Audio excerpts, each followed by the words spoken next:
సరే, సమయంలో దేవుని వాక్యాన్ని మనం విందాం. మన మధ్యలో రెవరెండ్ కనికర్రావు గారు, జీ కొండూరు, వారు బైబిల్ మిషన్ యాజకులు, దేవుని వాక్య సందేశాన్ని మనకు అందిస్తారు. మన మధ్యలోనికి మన ఆత్మీయ తండ్రి గారు, ప్రెసిడెంట్ రై గారు మరి వచ్చేటకు ముందు కొద్ది సమయం వారు దేవుని వాక్యం అందిస్తారు. శ్రద్ధ కలిగి దేవుని మాటలు మనం విందాం. బైబిల్ చెప్తున్న మాట ఏంటి అంటే, వినుట వలన విశ్వాసము కలుగును, కాగా క్రీస్తుని గురించిన మాట వలన కలుగును అన్నారు. అంటే దేవుని వాక్యం వింటే మనకేం కలుగుతుంది? విశ్వాసం. దేవుని మాటలో, వాక్యములో జీవం ఉంది, శక్తి ఉంది. దేవుని మాట ద్వారా మన జీవితాలు మార్చుకోవటానికి, మన జీవితంలో నిలబెట్టుకోవటానికి దేవుడు మనకి సహాయం చేస్తారు. విలువైన సమయం దేవుని వాక్యం విందాం. వారిని ప్రేమతో ఆహ్వానిస్తున్నాం.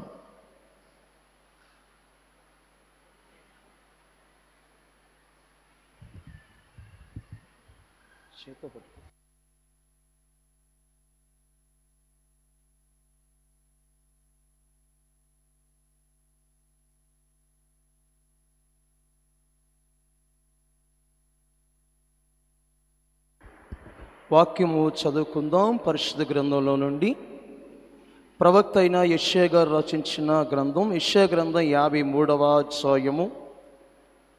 యెషయా గ్రంథము 53వ అధ్యాయము మరి 5వ వచనాన్ని చదువుకుందాము. మన అతిక్రమ క్రియలను బట్టి అతడు గాయపరచబడెను, మన దోషములను బట్టి నలగగొట్టబడెను, మన సమాధానార్థమైన శిక్ష అతని మీద పడెను. అతడు పొందిన దెబ్బల చేత మనకు స్వస్థత కలుగుచున్నది. చిన్న ప్రార్థన. మహాపరిశుద్ధుడా, మా పరలోకపు తండ్రి, మా రక్షకుందనాలు దేవా, మరి యొక్క నాయన నూతన వత్సరములో 3వ మాసము 2వ సోమవారం ముందు నాయన ఇలాగని పరిశుద్ధ ఆవరణలోనికి మమ్మల్ందరూ కూడా నడిపించినందుకే వందనాలు చెల్లిస్తూ ఉన్నాం. ఇంతవరకు జరిగించిన కార్యక్రమం బట్టి మీరు మహిమ పొంది ఉన్నారు. నీ వాక్యమే నన్ను బతికించెను, నా బాధలో ఇదే నాకు నెమ్మది కలిగించనని భక్తులు కీర్తించుండగా దేవా, నీ దాసుని ప్రభా నిలబడి ఉన్నాను. మా నోటికి మీరు బోరయ్యండి. వచ్చిన నీ బిడలకు కావలసిన వర్తమానం అందించమని సర్వశక్తిమంతుడైన యేసు క్రీస్తు నామములో వేడుకొనుచున్నాం పరమ తండ్రి, ఆమేన్. పరమ వైద్యుడైన యేసు ప్రభు కృప కూడి వచ్చిన మీకెల్లరకు ప్రభు అనుగ్రహించును గాక. ఆమేన్. మీ అందరికీ మరణాత. కొద్ది నిమిషాలు దేవుని వాక్యం జాగ్రత్తగా వినవలసిందిగా మనవి చేస్తూ ఉన్నాం. యేసు క్రీస్తు ప్రభు శిలువ ధ్యానములో మనం ఉన్నాం గనుక ఈ మండల కాలములో ఆయన శిలువను చూస్తున్న మనము, ఆయన శిలువ ఎద్దుకు వచ్చిన మనము చాలా దీవులు మనం పొందుకోవలసిన వారమై ఉన్నాం.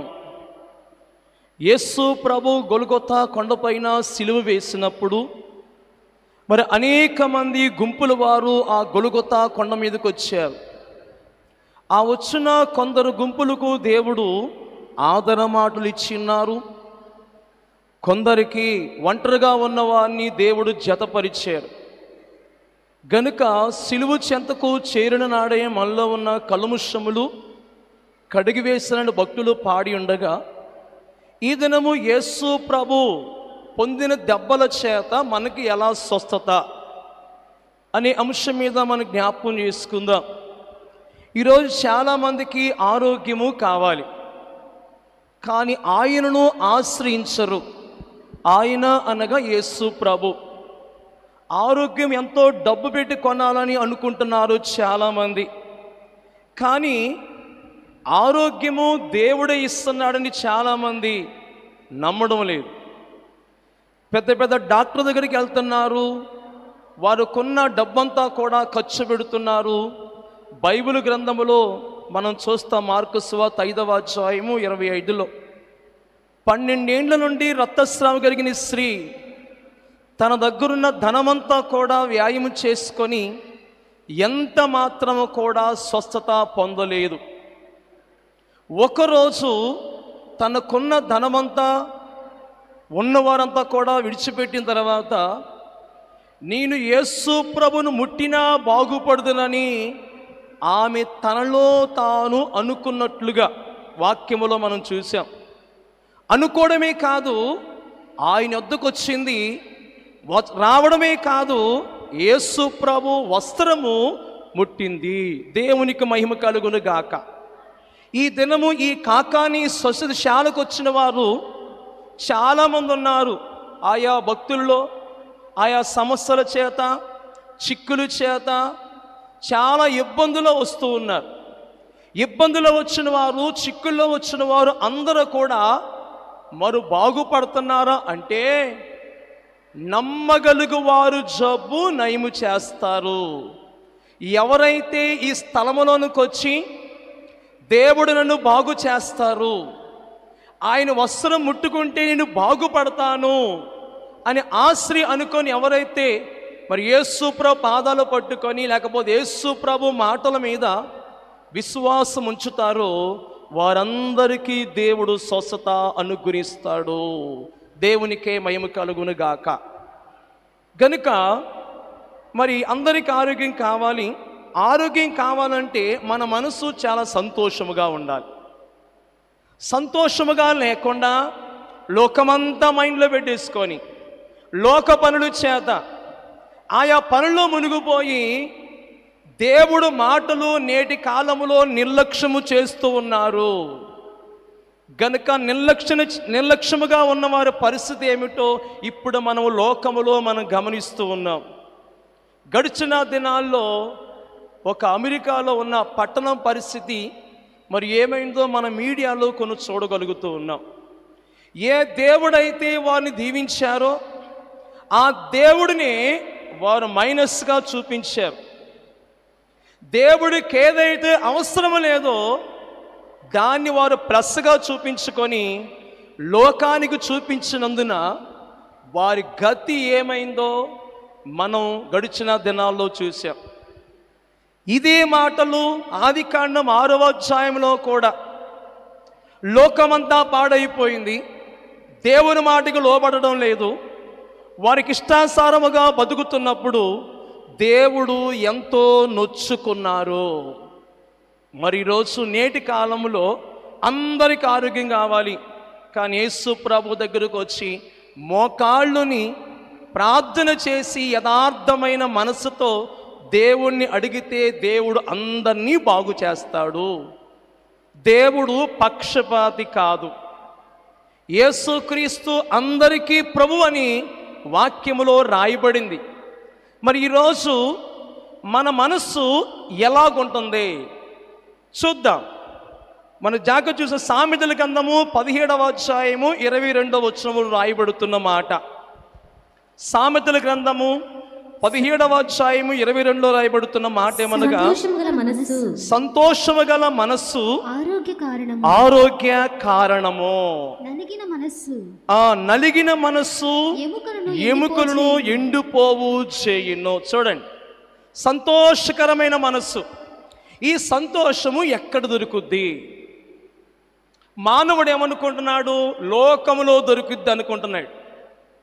లోకములో దొరుకుద్ది అనుకున్నవాడే మన ఉపమానంలో చూస్తాం. సువార్తలో తప్పిపోయిన కుమారుడు ఉపమానంలో తండ్రి దగ్గర ఉన్న చిన్న కుమారుడు, తండ్రి దగ్గర నాకు సంతోషము లేదు, తండ్రి దగ్గర ఉన్న ఆస్తి నాకు ఇస్తే ఆ ఆస్తితో పాటు నీ లోకములో చాలా సంతోషంగా ఉంటాను, ఇక ధనము అన్నీ ఉంటే నాకు ఇంకేది వద్దని చెప్పి తండ్రి దగ్గర ఆస్తి తీసుకొని మొత్తము సమకూడి దూరదేశాలకు వెళ్ళిపోయాడు. ఏ సంతోషము కొరకైతే వెళ్ళిపోయాడో ఆ సంతోషము శూన్యముగా మార్చబడింది. సంతోషంగా ఉన్నాడా? లేడు.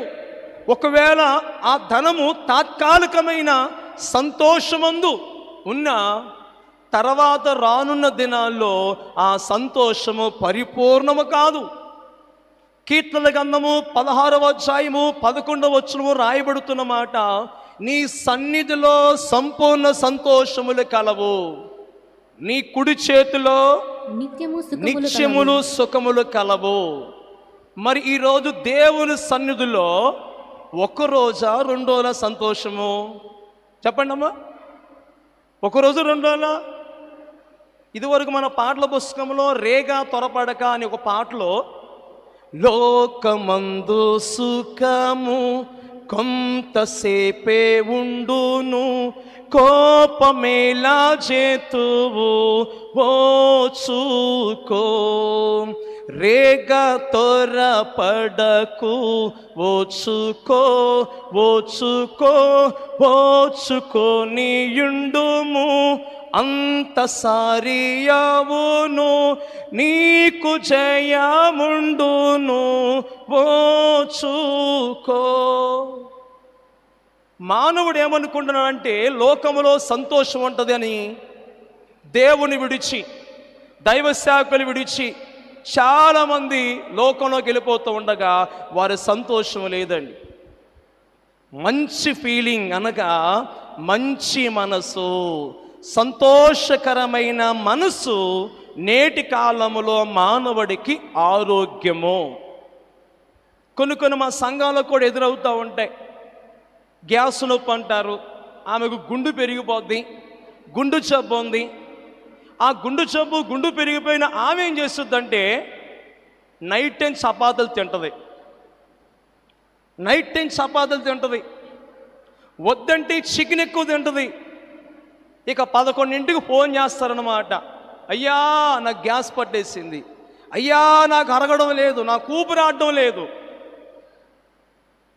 అమ్మ ఏమైందమ్మా అని అడిగినప్పుడు, అయ్యా ఇప్పుడు 2 చపాతీలు తిన్నాను అయ్యా అని అంటుంది ఆమె. చూసారా, ఈ మండల కాలములో చాలామంది బయట వారు ఏమంటారంటే 40 దినాలు మీరు చేయమని దేవుడు చెప్పారా అని అంటారు. బోల్డ్ అని ఒక్కటో ప్రశ్నలు వేస్తున్నారు బయట. కానీ తండ్రి గారి సిలువ విలువ ధ్యానకలో పుస్తకంలో బైబిల్ గ్రంథములో 40 అనే సాదృశ్యానికి చాలా ఉన్నాయి కనుక ఈ 40 అనే సంఖ్యను చూసి దేవుడు మీరు చెయ్యొద్దు అనలేదంట. అవి చూసి సంతోషించినప్పుడు మనకంటా ముందు ఉన్న పెద్దలైన వారు ఈ 40 దినాలు చేసి మన పంటి అనగా ఇక దేహానికి ఏదైతే ఇష్టముందో అది మానుకోవాలి. అప్పుడే నీ దేహము నీ మాట వింటదో లేదో. ఈ 40 దినాలు కూడా మనము మన దేహాన్ని మన మైండ్ అదుపులో పెట్టుకున్నప్పుడే సిలువ ధ్యానములో ఉన్న ఉపయోగము మనం పొందుకోగలము. అంతేగాని బస్స బుధవారం వచ్చాను, నేను సంస్కారం తీసుకున్నాను, మళ్ళీ ఎప్పుడో పరిశుద్ధ వారంలో కనబడతాను, మంచి కులం రాస్తాను, అప్పుడు 7 మాటల్లో నేను కూడా ఒక మాట చెప్తాను, దేవుడు నాకు కూడా ఏమిస్తాడు? మిగతా పరిస్థితి లోకమే. లోకములో సంతోషం ఉంటుందా? ఉండదు. మరి ఆ సంతోషం ఎక్కడ దొరుకుద్ది అంటే దేవాలయంలో దొరుకుద్ది, దేవుని సన్నిధిలో దొరుకుద్ది. 1993 ఈ కాకాని తోటకు రావడం మేము ప్రారంభించాం. 1993లో విజయవాడలో మా ఆత్మీయ తండ్రి గారు ఎవరైనా పి భూషణమయ్య గారి వారి ద్వారా దేవుళ్ళలోకి వచ్చాం. అప్పుడు నుండి ఇప్పుడుకు చూస్తే దేవుడు ఇన్ని అద్భుతాలు మా జీవితంలో చేశారు. అలాగా గట్టి విశ్వాసం కలిగి ఉన్నప్పుడు భక్తులు చెప్పిన మాట, గుంటూరు బయట కాకాని స్వస్థితిశాల చూచి వెతికి వెళ్ళండి అని ఎవరైతే ఆ మాట నమ్మి ఈ శాలలోకి వచ్చి అడుగు పెట్టి వారి జీవితాలు బాగు చేయదేవా, మారాగా ఉన్న జీవితాలు మధురముగా చేయనాయన అని ఎవరైతే దేవునికి మొర్ర పెడతారో ఆయన గాయముల ద్వారా మనకి స్వస్థత వస్తుంది. మరణాత గనక అప్పుడు వరకు ఇప్పుడు నేను ఈరోజు వాక్యం అని చెప్పగానే మన ప్రెసిడెంట్ అయ్య గారు దీవుల కోసం అవకాశం ఇవ్వగానే ఎంతో ఏడ్చను పోయిన వారు మా దేవాలయంలో. 1993 చిన్న బొడ్డోడు విశ్వాసగా ఉండి విజయవాడలో యాజకులైన వారికి సహకారం అందించి నేటి కాలములో ఇదే ఘనమైన బైబిల్ మిషన్లో ఈ ఏర్పాటుశాలకు వచ్చి ఇక్కడ పరిచర్య చేసి నమ్మకముగా పరిచర్య చేసినప్పుడు చక్కగా దేవుడి యాజక వస్త్రాన్ని మాకు అనుగ్రహించి యాజకుడిగా చేసి ఎందరో గనులైన వారు, ఎందరో మోకాలు ఈ నేలను తాకిన ఈ ప్రదేశంలో నేటి కాలములో ఇక్కడ పులిపీడి దగ్గర నిలబడి వాక్యం చెప్పడానికి, అలాగే దీవులు ఇవ్వడానికి కూడా ఇంత అవకాశము దేవుడు ఇచ్చావా ప్రభువా, ఏ యోగ్యత లేని మాకు ఇలాంటి స్థితి అని దేవాలయములో ఏడ్చినప్పుడు, ఏ శరీరి అయితే నా మీద ఆనుకుంటారో అని వాక్యం ద్వారా బలపరచబడి, దేవా నీ చేతుల కింద మేము ఉన్నప్పుడు పోయిన వారంలో మన ప్రెసిడెంట్ గారు చెప్పారు పేతురు రాసిన పత్రికలో, మనకు ఎందుకు చింతమాడుతున్నాం, ఆయన బలిష్టమైన చేతుల కింద ఉన్నప్పుడు దేవుడు తగిన కాలమందు మనల్ని హెచ్చిస్తాడని గతించిన నెలంతా మన ప్రెసిడెంట్ అయ్య గారు మన వాక్యం అందించారు. అలాంటి వెయిటింగ్ లేకపోతే అలాగే వేచి చూడడము చాలామందికి కష్టమైపోతుంది. ఈరోజు రాగానే అద్భుతాలు జరగాలి, రాగానే అన్ని పనులు జరిగిపోవాలి. అలా జరిగిపోవాలని ఎదురు చూస్తున్న వారికి దేవుడు సన్నిధి మట్టుగా వద్దంట. మరి శాలలో ఏ మూలకొచ్చి నిలబడి ఒకవేళ మోకరించి ప్రార్థన చేసుకున్న వారు మోకరించిన, నిలబడి కన్నీరు కాచి దేవా మోకరించడానికి నాకు కాలు సహకరించట్లేదు నాయనని నువ్వు కన్నీరు ప్రార్థన చేసినప్పుడు దేవుడు తప్పనిసరిగా నీ మొర్ర ఆలకించడమే కాదు, దేవుడు కార్యం జరిగిస్తాడు. దేవునికే మహిమ కలుగును గాక. గనుక దేవుడు సన్నిధిలో అనే సంతోషము, ఒకవేళ ఇక్కడికి వచ్చిన వాళ్ళారా, ఈ స్థలములోకి వచ్చిన వాళ్ళారా సంతోషం లేకుండా వచ్చావేమో, ఒకవేళ ఏ చింతతో ఇక్కడికి వచ్చావేమో, ఈ చింతలన్నీ కూడా నీవు ఇక్కడ విడిచిపెట్టి సంతోషముతో నీవు ఇంటికి వెళ్ళి నీ జీవిత కాలమంతా నీ బతుకు దినమన్నిటి కూడా దేవునికి సాక్షిగా నిలబడాలి. దేవునికే మహిమ కలుగును గాక. నేటికి మేము అప్పటి నుండి ఇప్పటి వరకు దేవుళ్ళలోకి వచ్చి ఏ మాత్రము కూడా అన్ని వైపు చూడలేదు. ఎన్నో నిందలు మేము కూడా అన్ని కుటుంబంలోకి వచ్చాం. కానీ స్థలంలోకి ఎప్పుడైతే అప్పుడు రావడం ప్రారంభించామో అప్పటి నుండి ఇప్పటి వరకు కూడా మా అమ్మగారు ఇక్కడే పరిచయం చేశారు, మేము కూడా ఇక్కడే పరిచయం చేసి ఇంత గొప్ప ఘనత, ఇంత గొప్ప దీవెన నేటి మాకిచ్చిన దేవుడు ఇక్కడ వచ్చిన వారందరూ కూడా దేవుడు అనుగ్రహిస్తాడు. అదేనండి ఈ శాలలో ఉన్న ఘనత. చాలామంది ఈ శాలను చూసి జనాలు తగ్గిపోతున్నారేంటి, జనాలు రావట్లేదేంటి అని చాలామంది అనుకునేవారు ఉన్నారు. ఇప్పుడు ఇన్న కాకమన్న వచ్చినవన్నీ కూడా చాలామంది పెరిగిపోతా ఉన్నారు. అటువైపు మగ్గు చూపిస్తున్నారు, ఇటువైపు ఏమో ఏంటి అని ఆలోచన చేస్తున్నారు. పెద్దలు చెప్పిన మాట, అయ్యగారు చరిత్రలో ఉన్న మాటలు ఏంటంటే, అయ్యా మన బైబిల్ మిషన్ సంఘాల్లో మా సంఘాల్లో చాలామంది విశ్వాసులు తక్కువగా వస్తున్నారయ్యా, ఇతర సంఘస్థుల్లో చాలామంది దేవాలయం నిండిపోతుందయ్యా, ఏంటయ్యా అని అయ్యగారు ఆ కాలం పెద్దలను అడిగారంట. ఈ లోకములో పైన మాటల చేత చాలామంది ఉజ్జీవింపబడుతున్నారు, కానీ వారి శరీరానికి కలుగుతున్న అద్భుతాలు చూస్తున్నారు, కానీ శరీరాన్ని చంపిన వారికి భయపడుతున్నారే కానీ ఆత్మను చంపుచున్న వారికి ఏమాత్రం కూడా వారు భయపడడం లేదు. ఆత్మ జీవింపు చేయాలన్నా, ఆత్మ సంతోషించాలన్నా లోతైన ప్రార్థన కావాలి, లోతైన భక్తి కావాలి, లోతైన వాక్యము నీ వింటేనే అప్పుడు నువ్వు స్థిరముగా క్రీస్తు అనే బండ మీద కట్టబడిన గృహం వలె నీ ఉంటావని ఒక దైవ సేవకుడిగా నేను మనవి చేస్తున్న ప్రియమైన దేవుని పిల్లలారా.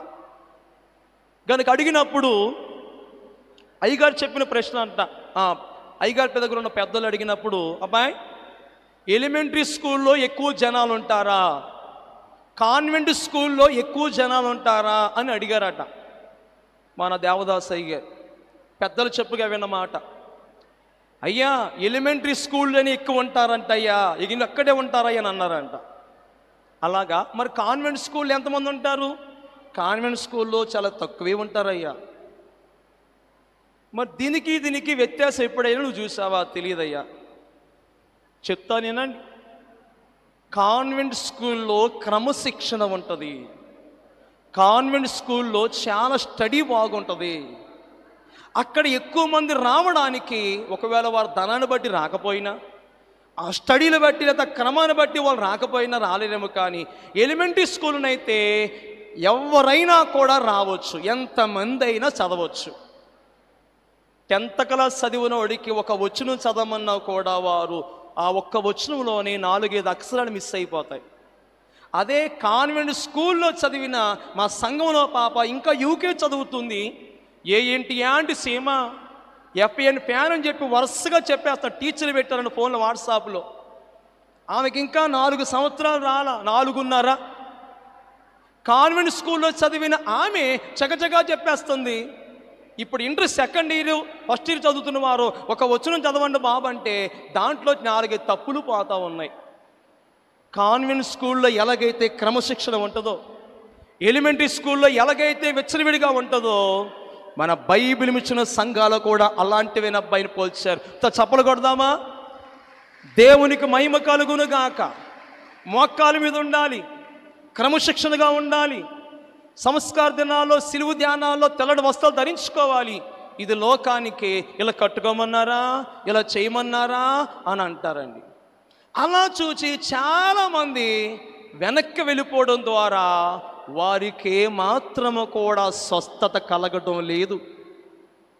యేసు ప్రభువు అన్నారు, కనుక ప్రియమైన దేవుని పిల్లారా, ఓ వైద్యుడా నిన్ను నీవే స్వస్థపరుచుకొని ప్రభు చెప్పారన్నమాట. లోకాసువార్త 4వ అధ్యాయం 23వ వచనంలో ప్రార్థన చేసినా దేవుడు వింటారు.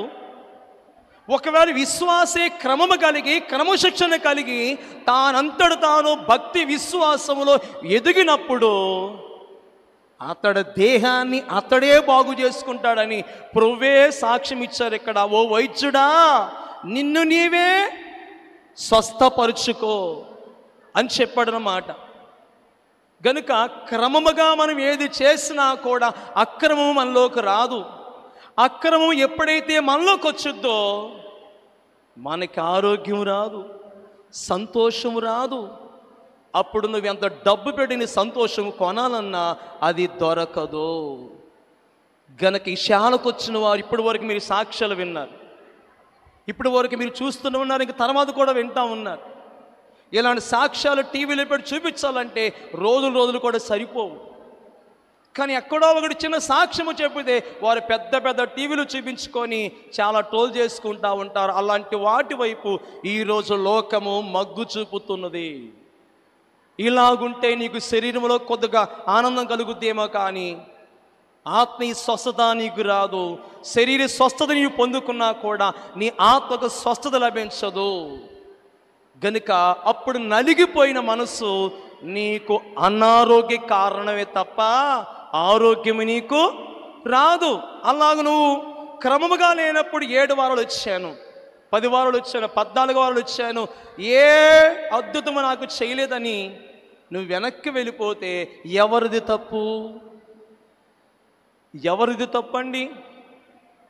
ఇక్కడికి వచ్చిన మీది సరిగ్గా లేకుండా మీది తప్ప, లేకపోతే ఇక్కడ బోధ చెప్పిన వారు తప్ప, లేకపోతే ఎవరిదంటే దేవుడి మీదే నిందేసేస్తారు. కానీ నేను కరెక్ట్గా ఉన్నానని అనుకుంటారు చాలామంది. ఈరోజు దేవుని వాక్యం సెలవిస్తున్న అతడు పొందిన దెబ్బల చేత మనకు స్వస్థత. యేసు ప్రభు సిలువ ప్రయాణం చదివినప్పుడు, యేసు ప్రభు యెరూషలేములో వీధుల్లో వెళ్ళినప్పుడు ఎందరో స్త్రీలు రొమ్ము కొట్టుకున్నారు, ఎందరో ఏడ్చారు, ఎందరో అయ్యా నీకింత బాధ ఏంటయ్యా అని ఏడ్చారు. ఆ సిలువ గురించి రాయడానికి కొంతమంది రచయితలు ఏమన్నారంటే, ఆయన సిలువను మేము సిలువ చరిత్ర పెన్నుతో రాయడానికి కూడా మా చెయ్యి వణుకుతుంది. ఆయన సిలువ మరణము వర్ణించుట ఎవరికి తరము కాదు. గనుక మనమైతే చదువుకొని వెళ్ళిపోతున్న పాటలు పాడుకొని వెళ్ళిపోతున్నాం. కానీ ఆయన సిలువ నీ కొరకే నీ కొరకే అని, క్రీస్తు నీ కొరకే అని అయ్యగారి పాటలో రాయబడింది. ఆయన మరణం మన కొరకే, రక్తము చిందించిన మన కొరకే. ఆయన వెళ్ళిపోతున్న వీధుల్లో ఆ గాయాల చేత రక్తము కారినప్పుడు ఎందరో ఆ రక్తము తగిలి వారుకున్న వ్యాధులు, చరిత్ర జరిగిన మాట, వారుకున్న రుగ్మతలన్నీ కూడా తొలగించుకొని వారు బాగుపడ్డారు. అదే అతడు పొందిన దెబ్బల చేత మనకు స్వస్థత కలుగుతుందని ఈ వాక్యం ప్రవక్త అయిన యెషయా గారు చెప్తూ ఉన్నారు. కనుక ఈరోజు మనందరికీ స్వస్థత కావాలి, మనందరికీ కూడా ఆరోగ్యం కావాలి. ఆరోగ్యం కావాలంటే ఆయన సిలువ దగ్గరికి రావాలి. ఇదే సిలువ విలువ ధ్యానకలు పుస్తకములు అయ్యగారు రాసిన మాట ఏమనగా, మానవుడు గర్వము చేత, మానవుడు పాపము చేత, మానవుడు అనేకమైన విపత్తుల చేత సిలువ దగ్గరికి రాలేకపోతున్నారు. నీ గర్వమే, నీ పాపమే యేసు ప్రభు సిలువలో అంటగొట్టబడింది. ఒకవేళ నీ వస్తే నీ గర్వమంతా, నీ పాపమంతా ఆ సిలువలో నీకు పరిహారం అయిపోద్దని అయ్యగారు పుస్తకంలో రాశారు. యాత్రికుని ప్రయాణం గురించి జాన్ బన్యన్ అనే ఒక భక్తుడి గురించి చెప్పుతూ, ఇప్పుడు అనుకున్నాక అందరికీ ఆరోగ్యం కావాలి, అందరికీ ఆశీర్వాదం కావాలి, అందరికీ పరలోకం కావాలి, కానీ ప్రభు మార్గంలో నడవడానికి ఇష్టపడరు. ఒకరోజు ఆ జాన్ బన్యన్ అనే భక్తుడు అంట నాశనం అనే పురములో నుండి తన వీపు మీద చాలా పెద్ద బరువు పెట్టుకున్నాడంట. ఆ నాశనపురములో నుండి ఆ బరువు పట్టుకొని సియోను పురములోనికి ప్రయాణం చేశాడంట. సియోను పురములోనికి ప్రయాణము చేసినప్పుడు సిలువ దగ్గరకు రాగా అతని వీపు మీద ఉన్న ఆ పాప భారమంతా కూడా ఆ సిలువ దగ్గర పడవేయబడింది. దేవునికి మహిమ కలుగును గాక. ఎన్ని సంవత్సరాల నుంచి బరువు ఉందో తెలియదు, ఎన్ని సంవత్సరాల నుంచి ఆ పాపాన్ని మోస్తున్నాడో తెలియదు. ఒకరోజు ఆ నాశనపురములో నుండి సియోనుపురములోనికి వెళ్ళాలని అనుకున్నాడంట. అనుకున్న ఆయన ప్రయాణం సాగించాడు. ప్రయాణం సాగించిన వాడు మధ్యలో చాలా మార్గాలు వచ్చినా కూడా సియోనుపురముకు వెళ్ళాలని అనుకున్నాడు. గనుక అలా అనుకున్నప్పుడు నిజంగానే అతను వీపు మీద ఉన్న బరువు దించుకున్నాడు. ఈ స్థలములోకి నీవే బరువు పెట్టుకొని ఏ వ్యాధితో ఇక్కడికి వచ్చావో గనుక వచ్చిన నీవు ఆ వ్యాధిని, ఆ బరువుని దించుకొని సంతోషముతో నీ గృహానికి వెళ్ళి అనేక మందిని ఆ ప్రభు సన్నిధికి, ఈ ఏర్పాటు స్థలములోనికి నీవు నడిపించిన దానవైతే ఒక సమరయ స్త్రీ వలె నేను మెస్సీని కనుగొన్నాను, నేను చేసిన పాపాలు నాతో చెప్పాడు. ఊర్లో వారందరూ వారికి చెప్పినప్పుడు ఒకప్పుడున్న ఆమె పరిస్థితి ఎలాగుందో తెలియదు, కానీ అడవి పావురముగా ఉన్న ఆ స్త్రీ ఎప్పుడైతే ప్రభు మాటలో ఆమె మాట కలిపిందో అడవి పావురం కాస్త పెంపుడు పావురంగా మారిపోయింది. ఆ పెంపుడు పావురం చెప్పిన మాటలు ఆ ఊరు వారందరూ కూడా విని యేసయ్య దగ్గరకు వచ్చేశారు. యేసయ్య దగ్గరకు వచ్చి నిజంగానే చూచారు, ఇక మీదట ఆమె చెప్పిన మాటలు కాక మేమంతల మేమే మెస్సే నమ్ముకుంటామని యోహాను సువార్త 4వ అధ్యాయంలో ఆ సమరయ స్త్రీ గారి చరిత్ర చదివితే మనకు అర్థమవుతుందండి. గనుక ఈరోజు మరి యెషయా గ్రంథము 57వ అధ్యాయం 18 చూడండి. యెషయా గ్రంథము 57వ అధ్యాయం 18 వచనం చూడండి.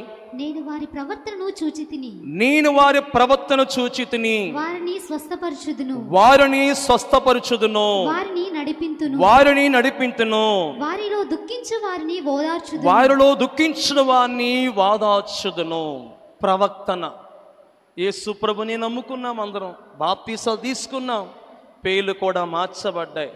మరి నీ ప్రవర్తన ఎలాగుంది?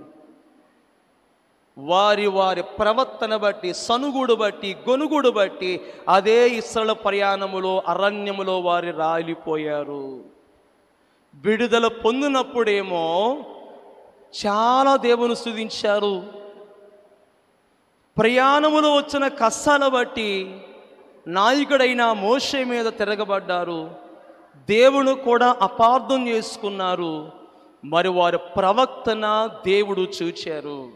ఈ స్థలముకు వచ్చిన మనం, లేకపోతే ఈ స్థలముకు వచ్చిన మీరు, నీవు ఏ ప్రవక్తనతో వచ్చావు? ఈ సిలువ ధ్యానాలు కూడా అహంభావముతో, అహంకారముతో ఉన్న మనకు ఈ సిలువే శరణము.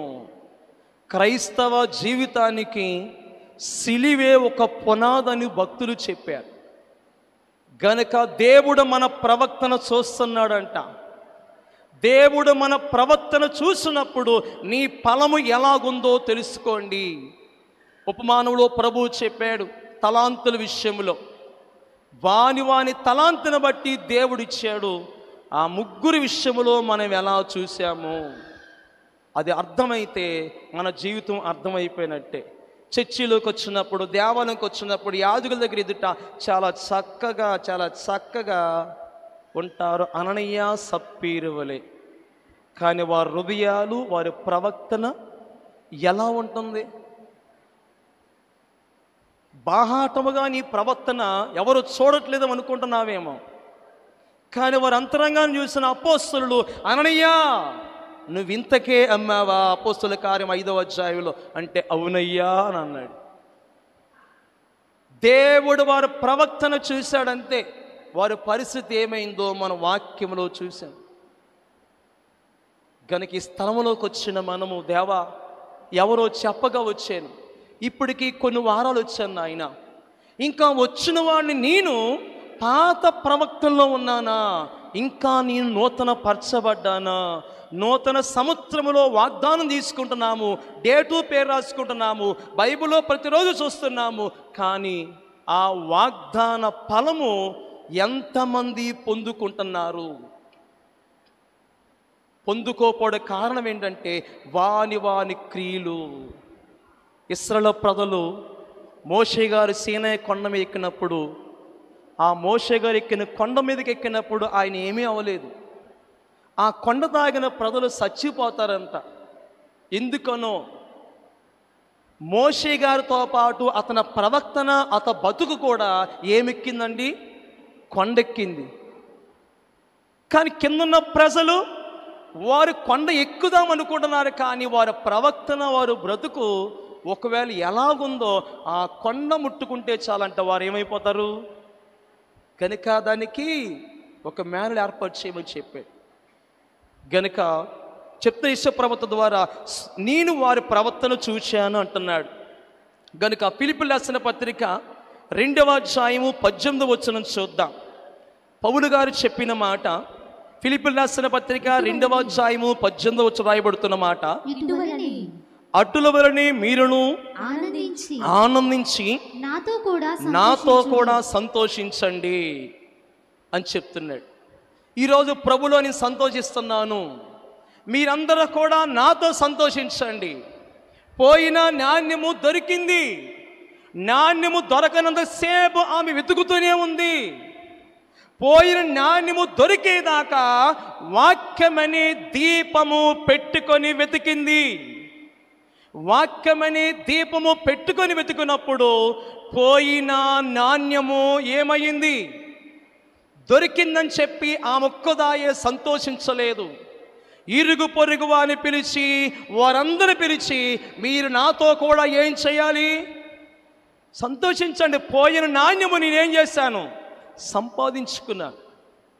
ఈ దినము మనం ఏం పోగొట్టుకుంటున్నామో, సంతోషించిన వారితో, దేవుళ్ళో ఉన్న వారితో నీవు కూడా నడిస్తే నీకు కూడా సంతోషం వస్తుందని పౌలు గారి ద్వారా ఈ మాట మనము వింటున్నాం. అదేనండి, అతడు పొందిన దెబ్బల చేత మనకు స్వస్థత. గనుక ఆ సిలువ ప్రేమ చెప్పాం కదా, చాలామందికి యేసు ప్రభు రక్తము తగిలి స్వస్థత వచ్చి చివరి గొలుగొతా కొండపైకి తీసుకెళ్ళిన తర్వాత ప్రభు మేకులు కొట్టాలి. మేకులు కొట్టాలనుకున్నప్పుడు వారి దగ్గర 3 మేకులు ఉన్నాయంట.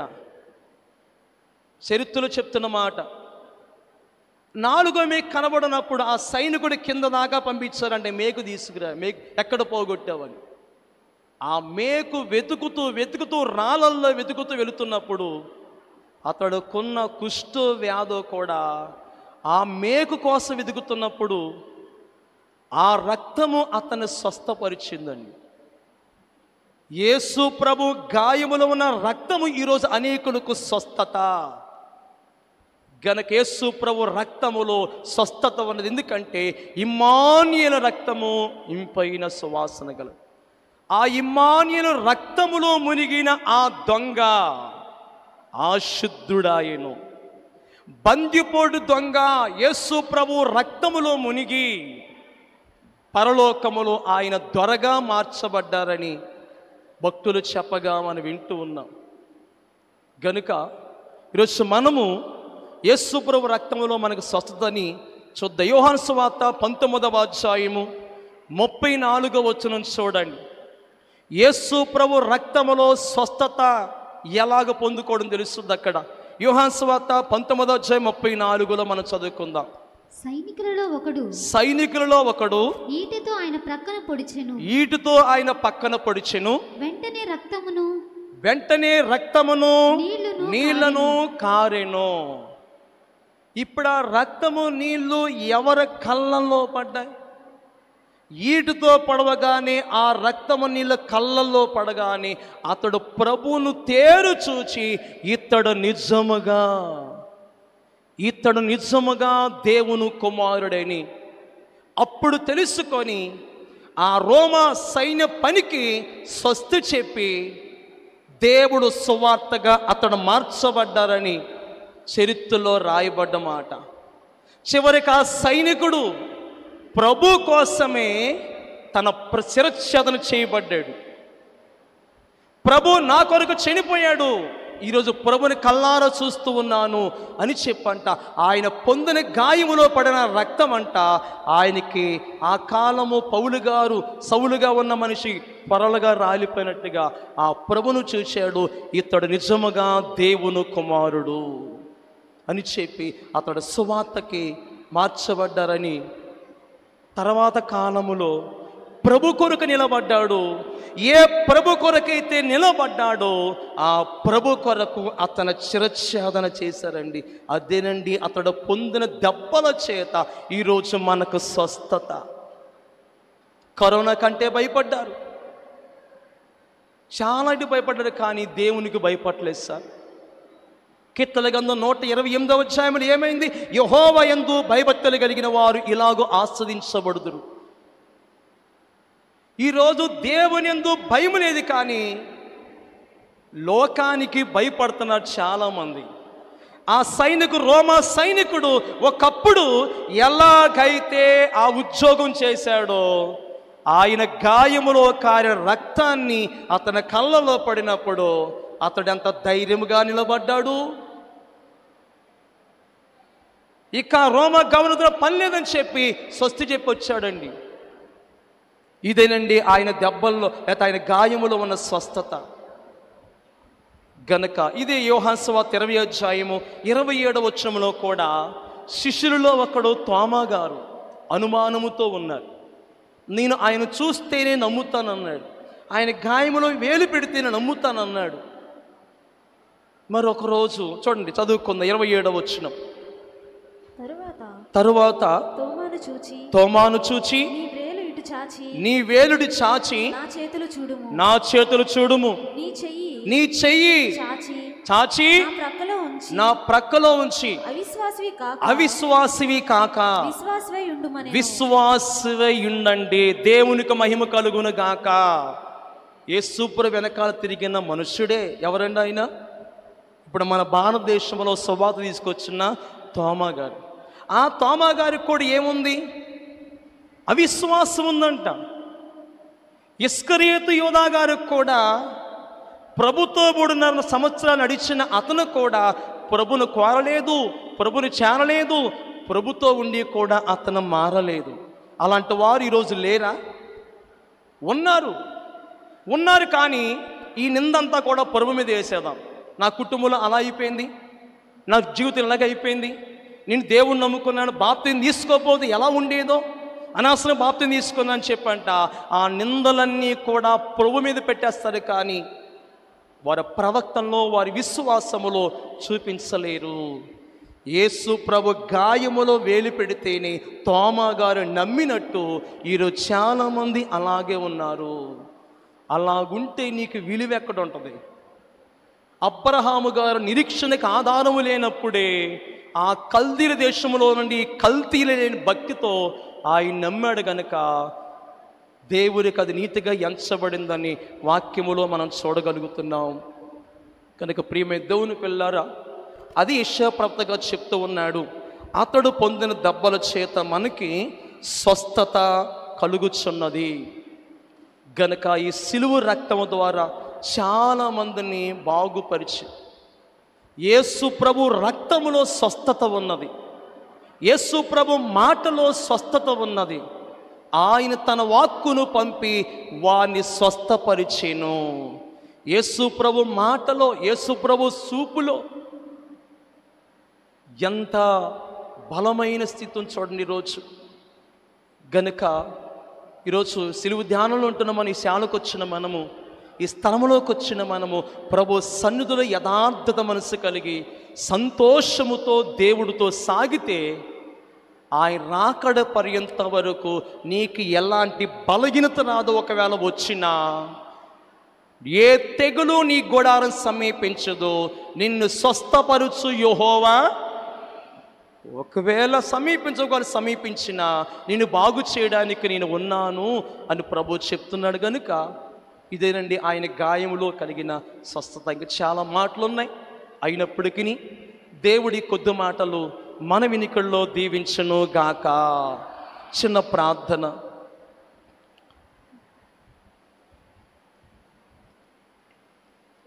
పాపంబు మానక ప్రార్థనల్ చేసిన,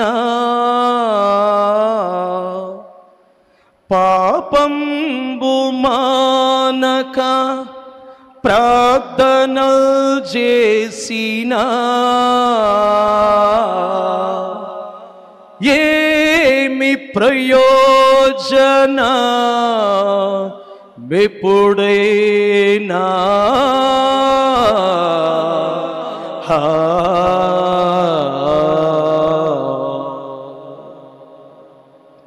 పరిశుద్ధుడా మా పరలోకపు తండ్రి, ఇలాగు దేవా ఏర్పాటుశాలలో ఈ దినమునైనా నీ సన్నిధి మాకు తోడుగా ఉంచి నీ ఆవరణలోనికి మమ్మల్ని అందరూ కూడా నడిపించుందుకే వందనాలు ప్రభువా. మీరు పొందిన దెబ్బల చేత మాకు స్వస్థత అని ప్రవక్తల ద్వారా మాట్లాడిన దేవా నీ కొందనాలు. ఇది దేవా ఈ మాటలు విన్న ప్రతి బిడ్డను కూడా మీరు బలపరిచి దేవా ఈ స్థలంలోకి వచ్చిన ప్రతి వారిని కూడా నీ సాక్షిగా నిలబెట్టమని, దేవా వాక్యం విన్న ప్రతి హృదయాన్ని కూడా మీరు బలపరిచిన ప్రార్థన చేస్తూ ఇట్టి ధన్యకరమైన స్థితిని ఆయన మాకు అనుగ్రహించినందుకే మీకెన్నో వందనాలు చెల్లిస్తూ ఉన్నాను దేవా. ఇట్టి అద్భుతమైన అవకాశాన్ని కల్పించిన బేతేలు గృహవాసులైన ఆ ప్రెసిడెంట్ అయ్య గారిని, ప్రెసిడెంట్ అమ్మగారిని బిడ్డలు కూడా దీవించమని, దేవకు నడిపిస్తున్న పెద్దలైన వారిని కూడా వచ్చిన ప్రతివారు కూడా దీవించి మహిమ పొందమని పరమ వైద్యుడైన యేసు క్రీస్తు నామములో వేడుకొనుచున్నాం మా పరమ తండ్రి, ఆమేన్. ఇటు అమూల్యమైన అవకాశం కల్పించిన దేవాదేవునికి నా వందనములు. బేతల గురవాసులైన ప్రెసిడెంట్ అయ్య గారికి, ప్రెసిడెంట్ అమ్మగారికి మరణాత, పాప బాబుకి మరణాత, ఇక్కడ నడిపిస్తున్న పెద్దలైన వారందరూ కూడా పెచ్చిగా మరణాత, మీ అందరికీ మరణాత.